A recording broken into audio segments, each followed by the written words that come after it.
नमन आत्मदृष्टा भगवान महावीर को, जिन्होंने आत्मा का दर्शन दिया। नमन अध्यात्म जगत के प्रखर महासूर्य, परम श्रद्धास्पद युग प्रधान आचार्य प्रवर को, जो अपने ज्ञान के आलोक से पूरे संघ को आलोकित कर रहे हैं। नमन अध्यात्म की दीप शिखा श्रद्धेया शादी वरा को, जो जन जन के भीतर ज्ञान की ज्योति से सबके अंतर मन को ज्योतिर्मय कर रही है। आत्म साधना के लिए उपस्थित बंधु और बहनों, बंधुओं, किसी ने बहुत सुंदर कहा है, वक्त नूर को बेनूर बना देता है। वक्त नूर को बेनूर बना देता है। वक्त फकीर को हुजूर बना देता है। वक्त की कद्र करो दोस्तों, वक्त कोयले को कोहिनूर बना देता है। वक्त कोयले को कोहिनूर बना देता है। बंधुओं, पर्यूषण का ये समय कोयले को कोहिनूर बनाने का नहीं, हमारी आत्मा को कोहिनूर बनाने का समय है। पर पूछो इस विशाल परिषद से, कैसे बनेगी हमारी आत्मा कोहिनूर? क्या राम रंग में डूबे रहने से?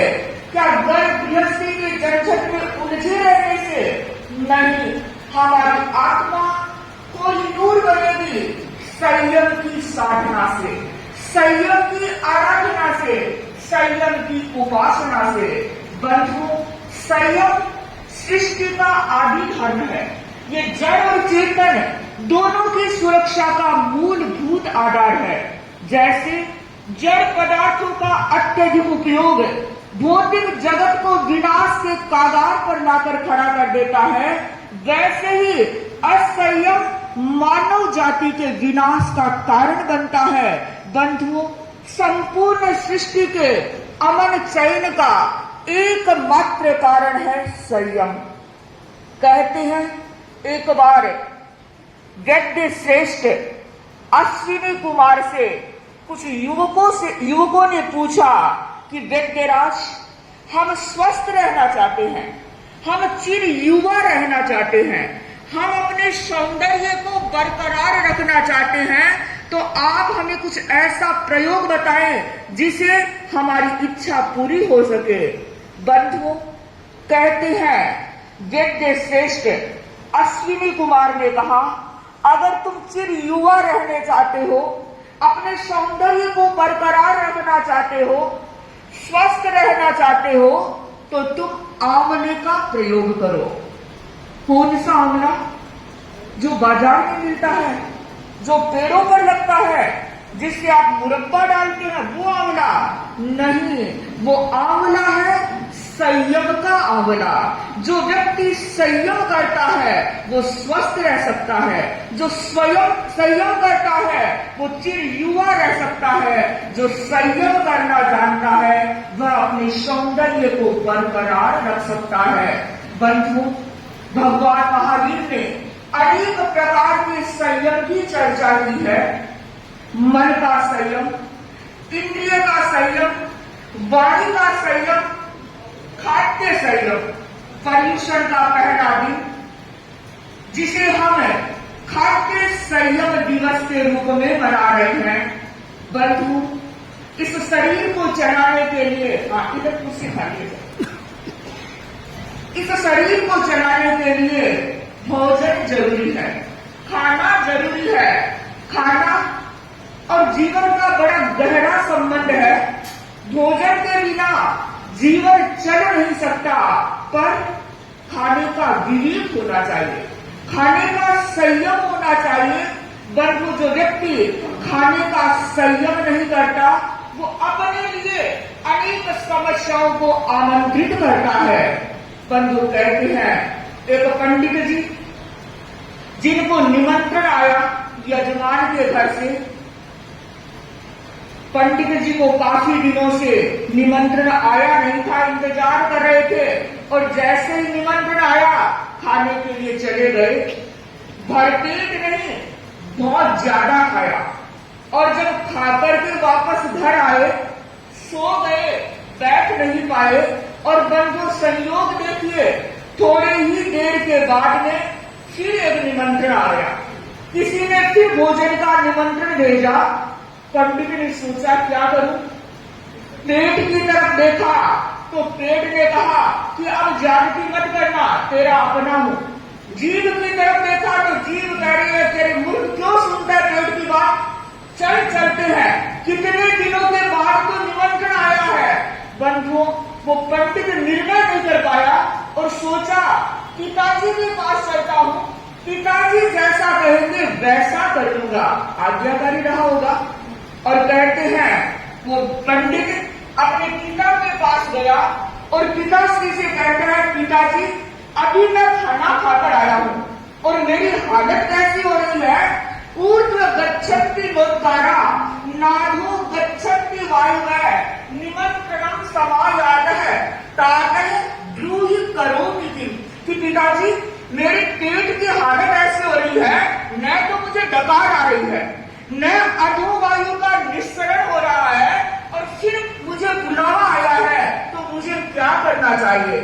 पिता ने कहा भोजनम कुरु दुर्बुद्धे मां प्राणेषु दयात् कुरु शरीराणि पुनः पुनः परान्नम दुर्लभम लोके। अरे मूर्ख, जाकर भोजन करके आ, ये शरीर तो वापस मिल जाएगा लेकिन मुफ्त का माल नहीं मिलेगा। बंधु, वो पंडित चला गया, खाना खाने बैठा। आप लोगों को नहीं खाना है, खाना खाने के लिए बैठ गया, सारे लोग खाना खा रहे हैं, पंडित भी बैठ गया। पर बंधु, सारे लोग तो चले गए पर पंडित जी नहीं गए।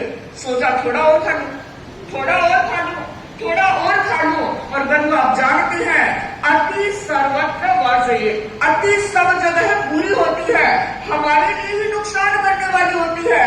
और बंधुओं, वो पंडित जी वहीं पर लेट गए और सेठ ने देखा सारे लोग तो चले गए, भोजन मंडप खाली हो गया, लेकिन एक व्यक्ति तड़फड़ा रहा है। बंधु जल्दी से फोन किया, कुछ हो नहीं जाए। किसको फोन किया? ये सब जानते हैं। डॉक्टर को फोन किया और कहा डॉक्टर साहब जल्दी से आइए, क्या हुआ कि कुछ हो गया, आइए तो सही।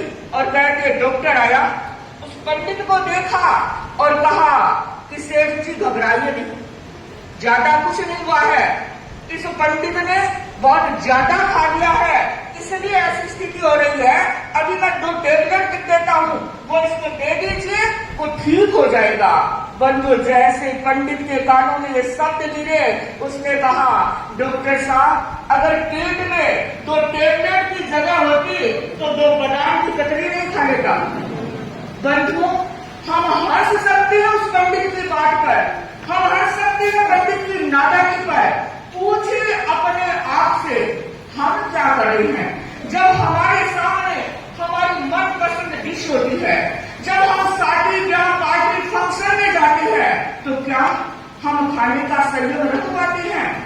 बंधु अगर आप भूख से एक कवल भी ज्यादा खाते हैं तो हम अपने स्वास्थ्य के साथ खिलवाड़ करते हैं। खाने का संयम हमारे स्वास्थ्य को, असंयम हमारे स्वास्थ्य को स्वस्थ नहीं रखेगा, बीमार कर देगा। तो जरूरत है हम संयम रखें। और हमारे तिंड नियुक्ति में आचार्यों ने कहा है, क्या कहा है कि याहारा मियाहारा, याहारा मियाहारा अपहारा जनरा न ते विज्जाति दिच्छन्ति अपारम ते विच्छदा। जो व्यक्ति हित आहार करता है, जो व्यक्ति मृत आहार करता है, जो व्यक्ति मृत आहार करता है, उसकी चिकित्सा व्यक्ति नहीं करते बल्कि स्वयं अपना चिकित्सक बन जाता है। बंधुओं अगर आप अपना चिकित्सक स्वयं बनना चाहते हैं, अपनी चिकित्सा स्वयं करना चाहते हैं, अगर आप स्वस्थ रहना चाहते हैं तो 3 बातों का ध्यान रखें। वो 3 बातें कौन सी है कि हित आहार करें, मृत आहार करें और तीसरा है ऋत आहार करें। बंधु आप पूछेंगे हित आहार किसे कहते हैं? हित आहार वह होता है जो आहार हमारी प्रकृति के अनुकूल होता है, जो आहार सुपाच्य और शक्तिवर्धक होता है, जो आहार हमारे तेज और ओज को बढ़ाने वाला होता है, वो हित आहार होता है। बंधु, प्रकृति किसी की वात प्रधान प्रकृति, किसी की कफ प्रधान और किसी की वात पित्त और कफ प्रधान, तीनों प्रधान की प्रकृति के लोग होते हैं। तो ध्यान दें, जिनकी वात प्रधान प्रकृति है वो ज्यादा बाहर का खाना न खाएं। लेकिन आज तो ट्रेंड हो गया, घर का पसंद ही नहीं है। बंधु, अगर घर में 2 गेस्ट आ जाते हैं तब भी घर में खाना नहीं बनता, होटल चलते हैं। बंधु, एक समय था घर में अगर 50 व्यक्ति भी आते थे तो बाहर का सोचते ही नहीं थे, घर में ही बनता था। पहले होता ये करना ये करना ये करना, आज तो 2-4 आ गए, होटल ले चलो और छोड़ दो बाहर वालों को। तो घर वाले भी संडे, आज तो संडे है, बाहर चलते हैं, हमारी मेहनत से तो छुट्टी मिल जाएगी, रसोई से रोज ही तो करते हैं और वो बाहर जाते हैं। पर बंधुओं, आप याद रखिए, जो बाहर का खाता है घर, अगर बाहर नहीं भी जाएगा तो आजकल तो पार्सल आता है, स्विगी बुला लो, मंगा लो, रोटी घर बना लेंगे और सब्जी बाहर से आ जाएगी। पर बंधुओं, हम बीमार क्यों हो रहे हैं? आप देखिए, घर की महिलाएं अगर खाना बनाएंगी तो उनके भीतर अपनत्व का भाव रहेगा, उनके भीतर यह भाव रहेगा कि मेरा परिवार हमेशा स्वस्थ रहे। और होटल में बनाने वाले की क्या वो भाव रहते हैं? कभी नहीं रह सकते। पता नहीं वो किन भावों में खाना बना रहा है।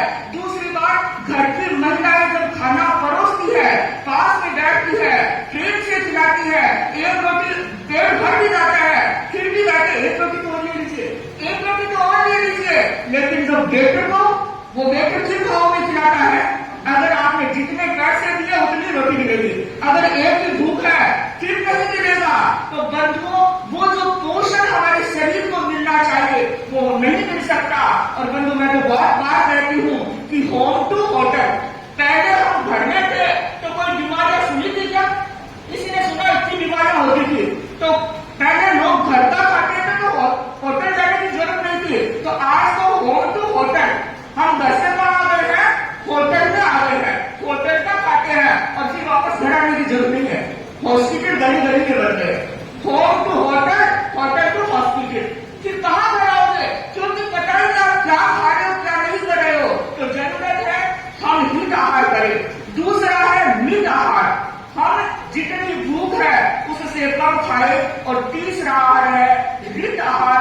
रित आहार, पवित्र भावों के साथ हम आहार करें, ऋतु के अनुकूल भोजन करें। आज तक ऋतु के अनुकूल तो पता ही नहीं चलता, पहले फ्रूट आते थे, हर सीजन का होता था, आज तो 12 महीने नहीं चलता है, कोल्ड स्टोरेज में रखे रहते हैं। तो बंधु, हमें ध्यान देना है कि हम हित आहार करें, मृत आहार करें और रित आहार करें। ऐसा करने वाला व्यक्ति हमेशा स्वस्थ रह सकता है। और थोड़ी सी चर्चा मैं करना चाहूंगी, हम भोजन कैसे करें, क्या करें, अब कैसे करें।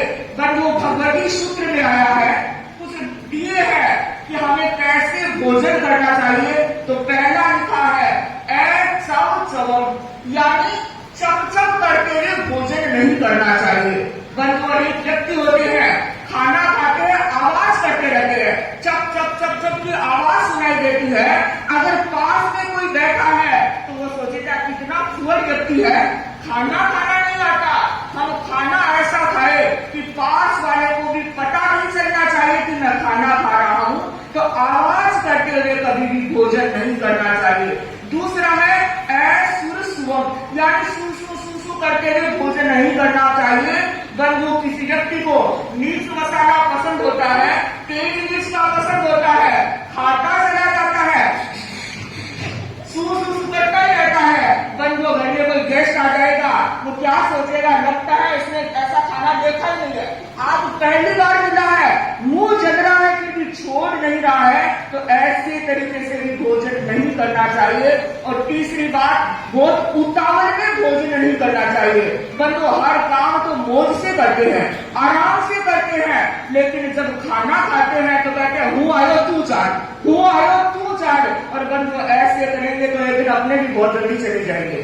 तो खाना बहुत तेज गति से भी नहीं खाना चाहिए। और इसका मतलब ये नहीं कि बहुत धीरे धीरे खाए, बहुत धीरे धीरे भी नहीं खाना चाहिए। क्योंकि जब हम खाने बैठते हैं तो हमारा पाचन सिस्टम है वो सक्रिय हो जाता है। अगर खाया फिर 10 मिनट नहीं खाया फिर खाया तो गड़बड़ी पैदा हो जाएगी, पेट के रोग हो जाएंगे। और चौथी पांचवी बात मैं कहना चाहूंगी, आज की सबसे बड़ी बीमारी है मोबाइल देखते हुए खाना खाना, टीवी देखते हुए खाना खाना। बंधु कहते तो हम ये है कि पहला सुख निरोगी काया। अगर शरीर स्वस्थ रहेगा तो सब कुछ आनंद से चलेगा। लेकिन हम मोबाइल देख रहे हैं, खाना खा रहे, पता नहीं क्या खा रहे हैं क्या नहीं खा रहे हैं, खाया कि नहीं खाया। तो जरूर ध्यान दे, आज एक संकल्प जरूर करे कि मैं मोबाइल देखते हुए टीवी देखते हुए खाना नहीं खाऊंगा। और मुझे लगता है ये विद्या परिषद जरूर इस बात को ध्यान देगी और साथी श्री जी से आज के दिन संकल्प भी करेगी। तो बंधु इसके साथ एक बात और कहना चाहूंगी, जब भी खाना खाए तो दक्षिण की तरफ मुख करके कभी न देखे।